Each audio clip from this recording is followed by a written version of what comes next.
Survival Guide to Life, a podcast about how to win in life every second, physically, mentally, spiritually, financially, consistently.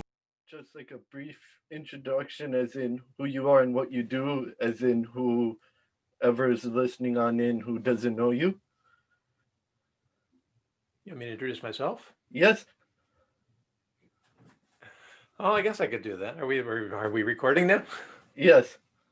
Oh, okay. Well, I am the director of Ethical Imperatives LLC. And what I do is I use platform speaking, coaching, training to help business owners and professionals and leaders recognize why good ethics is good business and the benefits of intellectual integrity. Before I got involved in this, I was a high school teacher for 23 years.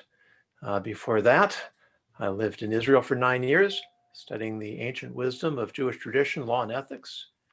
And before that, I was a hitchhiker and a backpacker, trying to figure out where I belonged in the world, find my way, recognize the truth. And now what I try to do is encapsulate the wisdom that I've studied and I've discovered and make it accessible to the modern professional world. So with really trying to encapsulate wisdom and give back from what you've learned, just to go back to one point in where you hitchhiked, what sort of sparked that and what was the mentality that led up through that and then the aftermath of hitchhiking? Well, I outlined this to some degree in my TED Talk, but the thumbnail is that I graduated from the University of California with a degree in English. And while English had been very mind-opening, exposed me to great thinkers, writers, ideas, visions, but I recognized that I may have had plenty of book smarts. I didn't have much in the way of street smarts, didn't have much worldly experience. And if I really wanted to have an impact on the world, I really wanted to understand the practical applications of the subjects I've been studying, I needed to do something to break out of that comfortable middle-class existence I'd been raised in. All the gurus now tell us that we have to break out of our comfort zones. And we can repeat that endlessly, and we still don't like to do it because why? It's uncomfortable. But we all know that growth requires stretching, and stretching is uncomfortable. And that's why they're called growing pains. And I felt I had to do something radical. And much to the chagrin of my parents and the perplexity of many of my friends, I decided the way to do that was to really cut all the ties, to make myself dependent on the kindness of strangers, and to put myself in a position where I was going to have to face the unknown day after day and just deal with that. And being somebody who was fairly introverted and liked a lot of routine in my life, it really was quite a jump, quite a leap. It was also the idea I wanted to be a writer. And I realized to be a writer, you have to have something important to say. You have to have the authority and the experience to speak and tell your own story. And I needed that too. So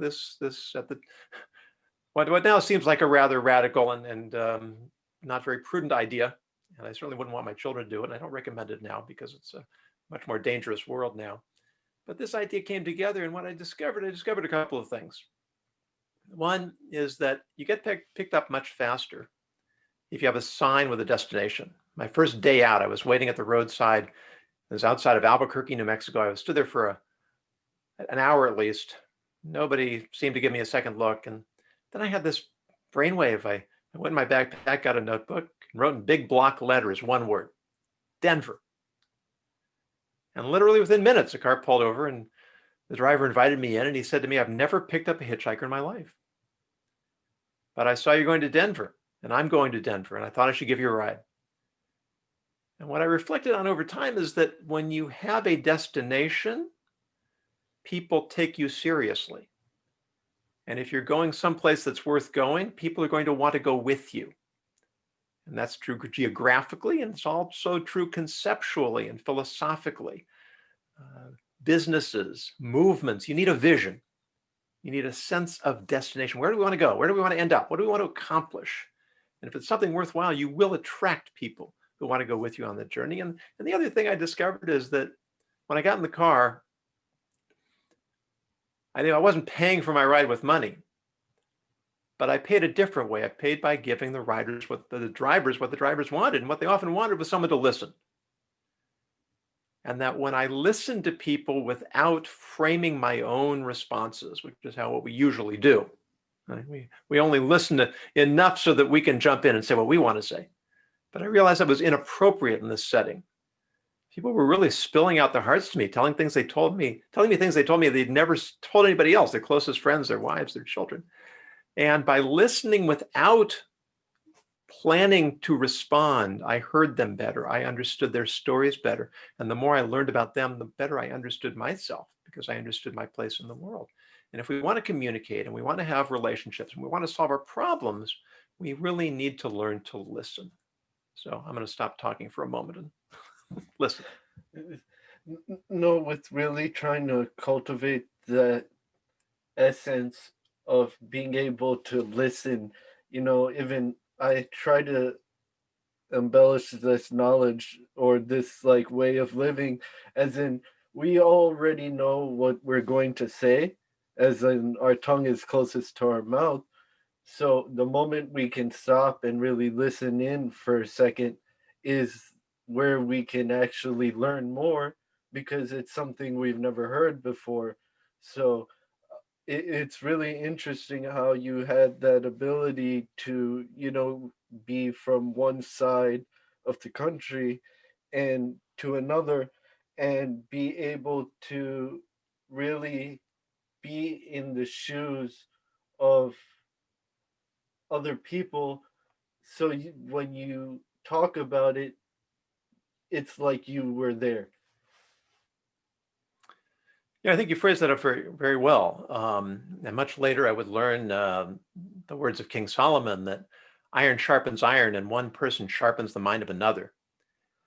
It's only by engaging with people that we sharpen our thinking skills, that we um, become more adept at thinking clearly, because you have to be able to understand both sides before you can arrive anywhere near the truth. And that back and forth, if I can't possibly know that you're wrong unless I hear what you're saying and I understand where you're coming from, I can't possibly know be confident that I'm right unless I understand what your objections are or what your alternative perspective is. And by going through the back and forth, sometimes reflectively, sometimes passionately. It's okay to be passionate. We should be passionate about our beliefs and we should defend what we believe in. But at the same time, we should always be willing to listen and hear what other people are saying, because sometimes other people do have a legitimate perspective that may be different from ours, but may be intellectually sound. And sometimes we may actually discover that we need to rethink our positions, because we're only human. We all make mistakes. And sometimes we get invested in ideas that may not be sound. We may not have actually reasoned our way to them in the first place. And really trying to come with this level of understanding and being able to have this integrated in your daily life, and not really jumping into conclusions or getting angry. It comes like with what you said, as in time and really stretching the mind. But sometimes, you get yourself caught up in the wrong place at the wrong time, and where now implementation of this action really comes into play. How do you sort of really try to persist within yourself, as in not blowing up, as in really, maintaining the right manner? Well, there's a lot in that question. And I think that in some ways the question contains its own answer, that there has to be a desire to understand, to learn. We have to be curious, genuinely curious. We have to be willing to entertain possibilities that may not fit into our preconceptions. And that can be scary, especially in a world today where there's so much of the culture focuses on ego gratification. Um, how often have you heard a politician be confronted with a question, say, that's a really good question. I hadn't thought about that. I may have to give that some more thought, or I may have to reconsider my position. I mean, wouldn't that be refreshing? But no, everybody knows everything all the time. And that's why we don't get anywhere, because we're all so entrenched in our preconceptions, in our ideas, in our ideologies, that anybody who disagrees with us, we automatically dismiss them. I mean, when I was traveling, I really felt like I was searching for truth. And I ended up, after a year of traveling, I ended up in Israel. And through an unlikely series of events, I ended up in a rabbinic college. I had no idea what a rabbinic college was when I got there, and wasn't quite sure how I'd ended up in one either. But as I began to be exposed to ideas that were completely foreign to me, and that I never would have believed could have been relevant, could have been true, could have been authentic, could have had anything to offer me. And I started to recognize that there's actually something here that I need to take seriously. It was agonizing reappraisal. I really had to give a lot of thought to what was the truth. And when you go seeking truth or searching for truth, that's very romantic. That's very adventurous. That's cool. Finding truth? Oh, that's arrogant. Who do you think you are that you found the truth when everybody else is still looking for it? And that switch in mindset also took a lot of readjustment. And for whatever reason, I guess I was old enough to have matured somewhat, and I was young enough to still be willing to question the premises and the preconceptions. And I wasn't really attached to anything or heavily invested in anything. And it was a perfect storm for me to really change my entire worldview and change the entire trajectory of my life. But there were other young men in the seminary who wandered in like I did, who just couldn't do it. They just couldn't. And sometimes they could even admit it. They said, yeah, I think it's great what you're doing. I just can't do it. And I always found that a little bit sad, because it's one thing to not recognize the truth and go your own way. There's something very tragic about recognizing the truth and not having the courage to actually embrace it. Yeah, with having the courage, I think it goes back on the perception. I remember this one person telling me, like, I don't like thinking I don't have the ability to control my life, and just changing into a different topic and just talking really about that. You know, man, like, really, in the times we are now, the conception of God, is really, like, looked down upon, sadly, as in, you can say the universe, whatever you want to call it, but just really acknowledging that is really being shied away from, as we progress daily and we get more into this digital life. But really coming to the terms, or just acknowledging that greater power there, and just having that gratitude, I think, will slowly have your spiritual compass direct you into the truth, as you were directed into Israel and were directed to the truth, and each other human will be directed in the truth in their own way.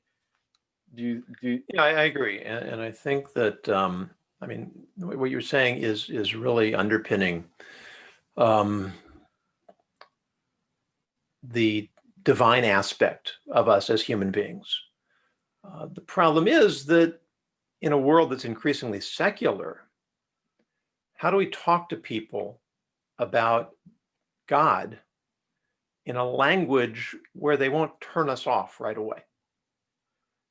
And that's what I've been trying to do with much of my life, because I don't want to preach to the choir. I want to try to provide people with an outlook that can benefit them wherever they are in their lives. And so what I try to do is distill the universal truths of my tradition, bringing God into the conversation as little as possible.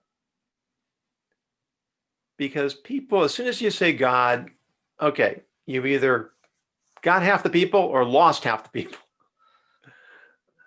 And it's just if you're trying to reach people who are not already on the same wavelength, so to talk about ancient wisdom, to talk about universal principles, to talk about fundamental truths and practical wisdom for life and success and happiness, that's something that people might be willing to listen to.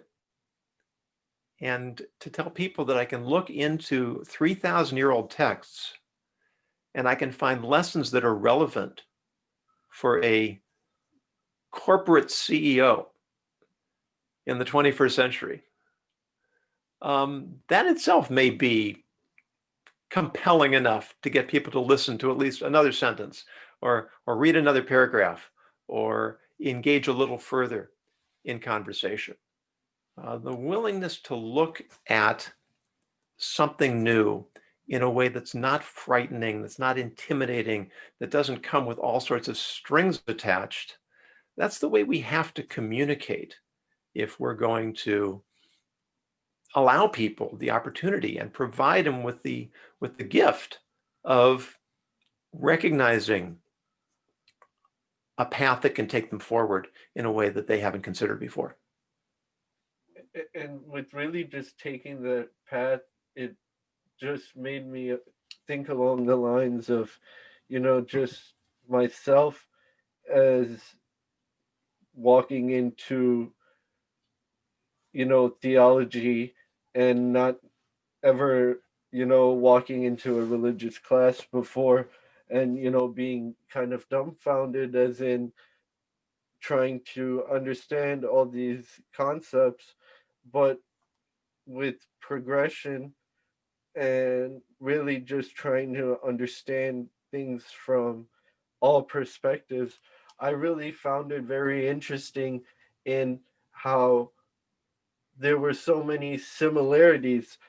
Everyone always likes to talk about the differences, but for example, one of my friends, Yanni and me, we were just trying to figure out different similarities. And for example, we found that with like Judaism and Islam, if a man and a wife have any type of sexual relations, it's needed to go into a mikveh, or in Islam it's called, a ghusl, and then you're considered pure again. And we're like, oh, that's pretty cool that there's similarities, and we just try to find things like that. And I think really trying to cultivate on similarities, especially now, and just being able to walk in that person's shoes rather than looking at them differently and labeling them, and then not being able to benefit from them in other aspects, is really harming our mentality. Sure, and if you want to take that example you gave of the ritual bath, you can really apply it very, very practically to secular relationships as well. Because when an intimate relationship between a man and a woman, if it becomes too focused on the physical, then it can lose the emotional and the psychological and the spiritual components that really make for a healthy and a successful and an enduring relationship. And the idea of having a temporary forced separation and then a purification ritual before reunion, it's not based in sinfulness as it's often stereotyped to be. It's based in respect, mutual respect, personal discipline, self-control, and the idea of sanctity, that there is something transcendent in the physical union of two people who love each other and are committed to each other and have a relationship that is unique and privileged. And then you can extend that principle. I've applied it to what's going on today with COVID. That when you can't engage another person in an intimate physical sense, you have to work harder on the psychological and the emotional. And now that we are all distanced from one another, we have to work harder to create relationships, to maintain and preserve relationships. It's a lot more work to stay connected to somebody when you can't have physical proximity. And so it's as if the whole world is going through a forced separation to remind us to remember our humanity and to remember that we have to work to keep our human connections alive and vibrant. Because if we don't, then the superficiality that is challenging us, that's threatening to take over the world, won't have anything to stand in its way. With having something to put up in its way and trying to have this movement with cultivating sincerity and authenticity, and really trying to come to essence with a melting pot, trying to understand someone really and developing that mentality if you've not had one, or you come from a background that kind of is the opposite, or kind of wants you to go against that.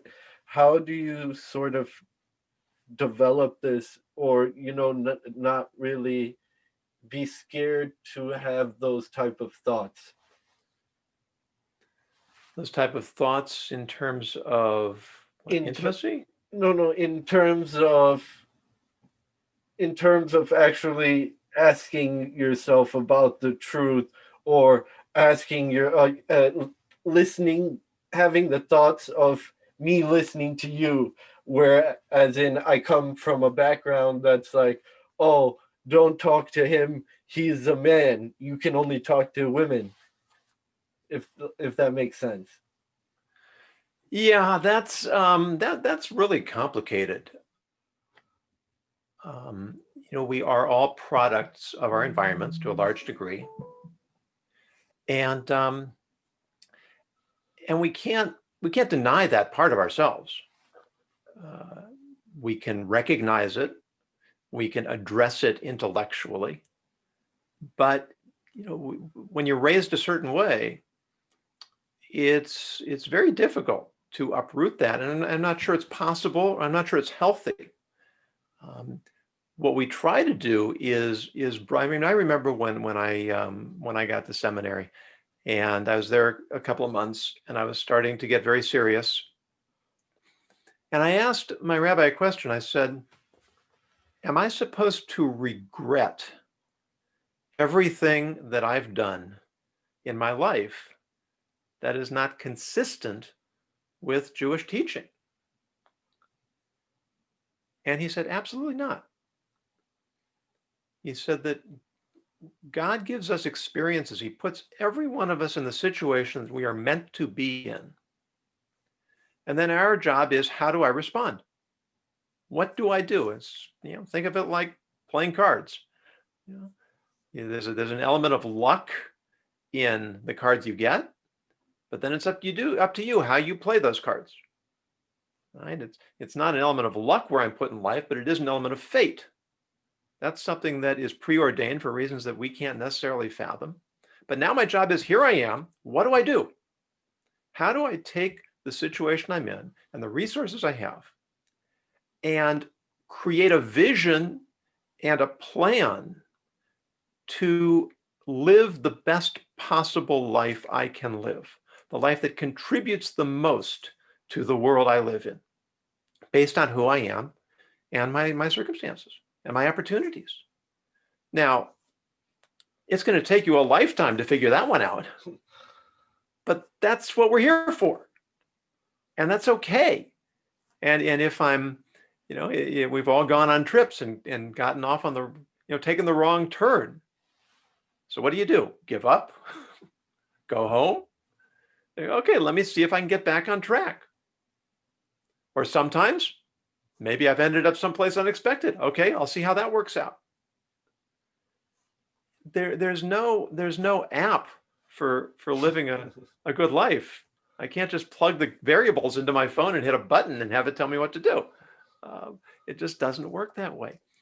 It really comes down to my willingness to visualize my best self and to commit myself to transforming into my best self. I always remember my college professor who said, I don't understand why people complain about being disillusioned. He said, I would like to be relieved of my illusions. And I remember arguing with him. I said, well, yeah, but people are, they want to believe what they want to believe. And he said, well, exactly. But why do you want to believe in something that's not true? And yet many, many people do. They'd rather hold on to a lie than deal with the truth. And just dealing with the truth, I just think it comes into having the courage to really do justice to yourself and having control over your desire, so to say. Like, within ourselves, the greatest war, is the war within yourself, and just being able to really be 100% so you can give back to the world and don't neglect yourself and don't harm the world, as in not being able to give yourself all the way. But really, going on that, I also wanted to touch on this book I came across. It was by Napoleon Hill. I'm sure you're familiar with. It was called Outwitting the Devil. And in the book, he is quote unquote, interviewing the devil conceptually. But what he had said in that book was how keeping man drifting from thing to thing to thing and not really completing anything, as he finds joy in that, and that just being touched in that book. I wanted to just know your thoughts on that, and that was it. Yeah, that's an interesting summation. I'm a little more familiar with his more famous book is Think and Grow Rich. But this is a very interesting point that you're raising. And it's worth noting that in Judaism, the word Satan comes from the Hebrew word Satan, which means adversary. And we believe that the adversary, or what in English was called Satan, is not a guy in a red suit with a pitchfork. He's rather one of the angels, one of the divine emissaries of God. And his job is to make our lives challenging. Now, if you ask somebody, why do you want a challenging life? Well, if you've ever done anything in life that's worthwhile, it's required overcoming challenges. If you've had to learn a musical instrument, if you if you're on a sports team, if you're in the military, if you wanted to learn a craft or a skill or a profession, it took hard work. And the harder you worked and the more obstacles you overcame, chances are the more successful you were going to be. I mean, think about the Navy SEALs. They run obstacle courses. Why? Let's move all the obstacles out of the way and then they can run the course faster. Of course, that's ridiculous because the whole point is to learn to get over and around obstacles. If we don't, when you go to the gym, what do you do when you get on the treadmill or the elliptical? You turn up the resistance. Why? Why do you want more resistance? Because that's how you get stronger. That's how you get healthier. That's how you get yourself in shape. And as soon as it gets too easy on one level, you turn it up to the next level. As soon as one set of weights gets too light, you pick up the heavier weights. We know this. And yet when it comes to our psychological lives, our emotional lives, we somehow think it's supposed to be effortless and easy, and we think that's going to make us happy. And in fact, it has exactly the opposite effect. Because if we don't feel accomplishment, we don't feel that we're growing, and we don't feel that we're moving forward and becoming better and more than we are, then we have this feeling of pointlessness, purposelessness. And that leads to dissatisfaction. And okay, this isn't working out, I'll try the next thing. And that's not working out, and I'll try something else. And we keep bouncing around. I don't like this partner, I'll try that partner. I don't like this job, I'll switch to that job. And you can go through, yes, this is the devil at work.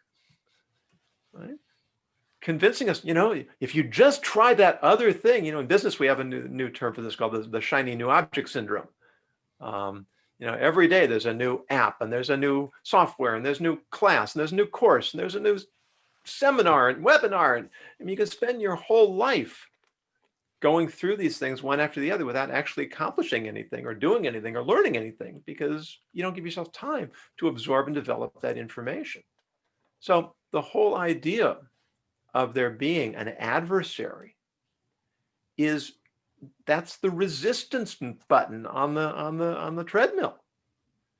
And if you want to take it one step further, you get on a treadmill, you work out for 45 minutes. You're in exactly the same place you were when you started. You didn't move a foot. We even say in English, we say, I feel like I'm on a treadmill. And then we go to the gym and we get on the treadmill. The point of a treadmill is not to get from point A to point B. It's to become a stronger person, to become a healthier person.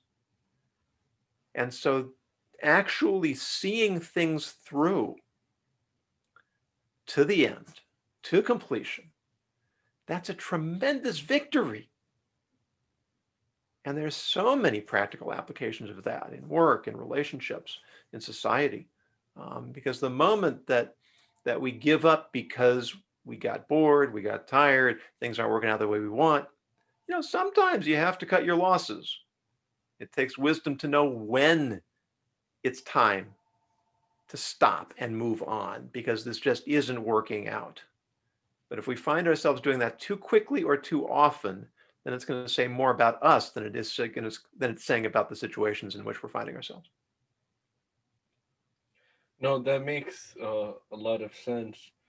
And really trying to be able to focus in on one thing at a time and completing that and then going on to another and just having that ability to laser focus. What would you say is some great ways to cultivate that type of mentality? Uh, that's kind of like looking for the app again. In Hebrew, there are a number of words that translate more or less as desire. And sometimes they refer to our base animalistic desires, that id gratification, immediate gratification. But one particular expression translates as will. And the sages say nothing stands before will. That if you have a clear vision of what you want and you are committed to it, and there's an implication that it is a goal worth achieving, and it's something that's attainable. If I want to learn to flap my arms and fly to the moon, doesn't matter how much will I have, it's not going to happen. But if it's something that's within the realm of reasonable possibility, and I'm truly committed, then it's almost guaranteed that I'm going to get there. Because I'm going to put in the work. I'm going to find the way. I'm going to find the resources. I'm going to make the connections. I'm going to do whatever I have to do to succeed. And I'm not going to let anything stop me. And if you listen to interviews with super successful people, one of the tropes that you'll hear again and again and again is that they recognized what they wanted, they laid out a plan, and then they visualized it daily. And they said it out loud, they wrote it down, they made pictures in their mind, images in their mind, they created images of what they wanted to achieve. And then they did the hard work. And that combination of seeing where you want to get, figuring out how you're going to get there, and putting in the hard work, it's almost guaranteed. And it's funny you say that. It's the other day I said, the mathematical equation to luck is like seeing it, saying it, putting in the hard work, sweating, putting in the tears, not complaining, and then making it. That's the recipe or the mathematical equation to luck. Yeah, I heard something in an interview. It was with Tom Bilyeu. I don't remember the person he was speaking with, but he told this story that just, it's such a wonderful story. This young Chinese fellow, and he desperately wanted to go to college in America. He was working, and if I remember correctly, he was making $7. He was earning $7 a month. And to take the admissions exam to be considered for American college was $60. We here in America say $60. Okay, what's the big deal? Right? It's more than half a year's pay for him to take this exam. And it was out of the question. So he went to a local college, but he was passionate about the areas of study that he wanted to go into. And so he did all this reading on his own. And he wrote up theses about the things he was studying. He wasn't turning them into classes. He was just doing it because that was how he assimilated the knowledge that he was learning. Well, he got a phone call from a friend of his that we're having this American scholar speak to us, and it's going to be raining tonight, and I'm afraid people won't show up to the lecture. It'll be really embarrassing. We're bringing this fellow in, and there won't be anybody. Could you please come to the lecture? So I said, sure. So he shows up, and this professor is speaking about these topics that he's really interested in. So he's asking questions and engaging. And afterwards, the professor calls him up and said, you really seem to be interested and knowledgeable about this study. He says, well, yeah, I am. I love this stuff. He says, well, have you done any of your own research? He says, yeah, I've actually written some papers on it. So could I see them? Sure. So he runs back to his dorm, gets the papers, brings them back. The professor looks through them. He says, have you ever thought about going to college in America? And he says, yeah, I thought about it, but I can't afford the exam. He says, don't worry, I'll take care of the exam. He took the exam. He ended up getting a full scholarship to Carnegie Mellon University. And he went on to be, I don't know his name, but incredibly successful. So the person who was telling the story said something that I think is very, very profound. He said that luck is like a city bus.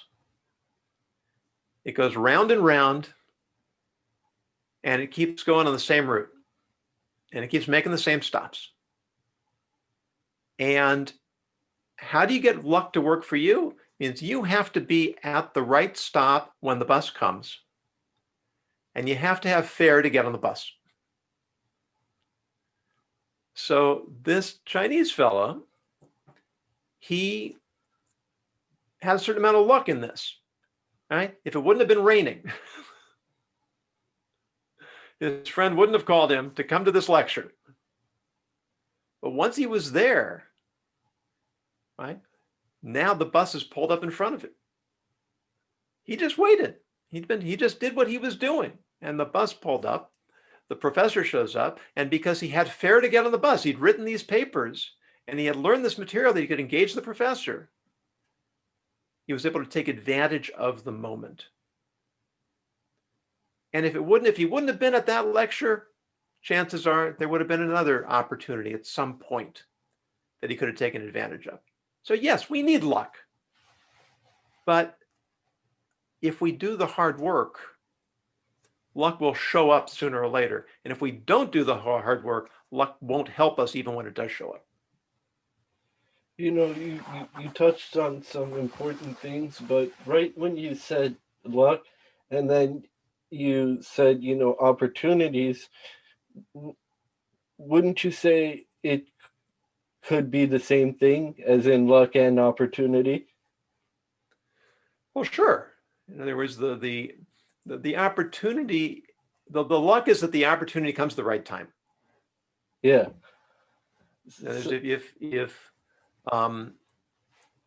if you get a big break and you're not ready for it, it's not going to be a big break. That's true. Yeah. There's a fellow, what was his name? Oh, his name was Halpin. Can't remember his first name. He was at a concert of the Who. You know the Who? Yes, I'm familiar with the Who. Okay. Yeah. They're not out of date yet. No. I actually like them a lot. Yeah, I listened to them a lot in college, but that was 40 years ago. Anyway, their drummer at the time was Keith Moon, possibly the greatest rock drummer in history. And he was notorious for getting high and not always being able to perform. And he passed out in the middle of the concert. And so they managed to revive him. He played another song and then passed out again. They couldn't revive him. So the lead of the Who, Pete Townshend, he gets on the mic and he says, "Is there anybody in the audience who can play drums?" And then these two guys sitting there, and one of them says, "Yeah, he can." And this guy got up and he played out the set with the Who. Wow, he did a pretty good job, apparently. Now, it really wasn't his vision to go on and become a rock drummer. But, I mean, how often does that happen? Yeah, right. Yeah, that's. But he happened to be good enough that he could, at least go down as a footnote in history as the guy who played with the Who. Yeah, that's really interesting. I didn't know that. And his ability to do that was really cool. And to just go in on music and really talking to people who you normally wouldn't. I remember maybe about 8, 9 years ago, back when I worked in the mall, it was just a little kiosk that sold, sports goods. But at that time, I had smoked cigarettes. So I was out there and I was smoking, and then I had ran into this old man and he had walked by me. And normally people would have just brushed him off because he would have drew someone as appearance as someone who was, a little weird. But I gave him a cigarette and we were talking, and we were just talking about music, and then he was touching in about how now concerts or say music festivals pre-COVID, how they really are about money, and in his time you could go to a concert for maybe $9 or $10, and then we were talking about different bands, and the next day he came by the kiosk and he gave me a bunch of CDs, and he said, I recorded these from vinyls, and they were unreleased songs from these bands like Cream and the Doors, who were in the studio, but they never released the music, but they recorded it. So he made them in a bunch of CDs. He said, make copies and pass them out to as many people as you can. Yeah, and there, they you ever think about if you're driving your car and you're listening to the radio, people still do that, and a song comes on, it's one of your favorite songs. You enjoy it more than if you put it on yourself. If it's on your playlist and you pull it up or it comes on the playlist, you don't enjoy it as much as if it comes on the radio. Why not? Because there's that sense of serendipity, that unexpectedness. This the fate is on my side right now, and being tuned into that. Every time that happens, it gives us a little bit of a peek behind the curtain that there is a design and that there is a plan and that we can't figure it out. Most of the world seems random and haphazard. And, it's somebody used the example. If you ever look at a tapestry from the back, it looks like a mess. It is a mess. It doesn't look like anything anybody would want to look at. You come around and you look at it from the front, and it's a thing of beauty. It's a work of art. It's the same tapestry. It's just which side are you looking at? So we're looking, as it were, at the back of the tapestry. And we can't see how all those threads are actually contributing to creating a beautiful picture. Every once in a while, we get a glimpse. And when we get that glimpse, that can encourage us.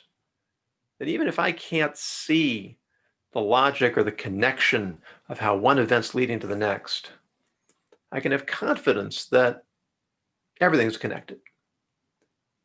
And that if the opportunity doesn't come now, or if I'm not in a position to take advantage of it, with perseverance and with time and with sincerity, I'll get to a place where I can.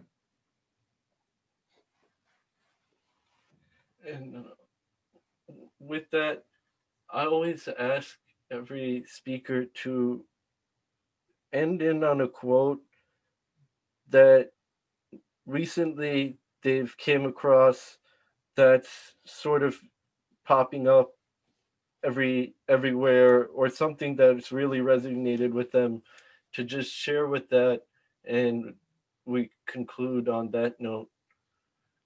I think the quote that's been on my mind most often, most recently, is from Jim Rohn, who says that you are the average of the 5 people you spend the most time with. And there is so much wisdom in that, because it's easy to want to surround ourselves with people who are not challenging us, maybe not quite up to our level, because then it gives us a feeling of superiority, gives us an illusion of power or influence. But if you're surrounding with people who are less than you, then they're going to pull you down. If you surround yourself with people who are more than you, or even if we're not saying more or less, because nobody likes those kinds of terms anymore, but if you surround yourself with people of quality, then you will become a person of greater quality, because you will need to live up to their standards to feel welcome in their company. And it's not just people, it's everything. It's the content we consume, the articles we read, the music we listen to, the shows we watch, the interviews we listen to, the language that we expose ourselves to. If we expose ourselves, if we consume quality content, we will become people of greater quality. And people of quality get noticed, people of quality achieve, and people of quality have luck play in their favor more often. And again, back to that idea of vision and discipline and patience, that's how we succeed in life. Thank you again, Rabbi Yonason Goldson. Really having the ability to hone in on the essence of a vision and how to get where you want to go in life, and really to be persistent in the journey, to be in a seat which is one that is listening, and two that is understanding, and do it with humility and consistency. So I appreciate your time and your insight, and I appreciate everything again. Thank you. Well, thanks for having me on, and encourage your listeners to reach out. They can find me through my website, which is my name, YonasonGoldson.com. Find a lot of my material there, and always happy to take the conversation a step further. So, other than your website, can they reach you in on any other platform? I'm on all the platforms. Most active on LinkedIn. A little less so on the others, but look me up, and happy to connect.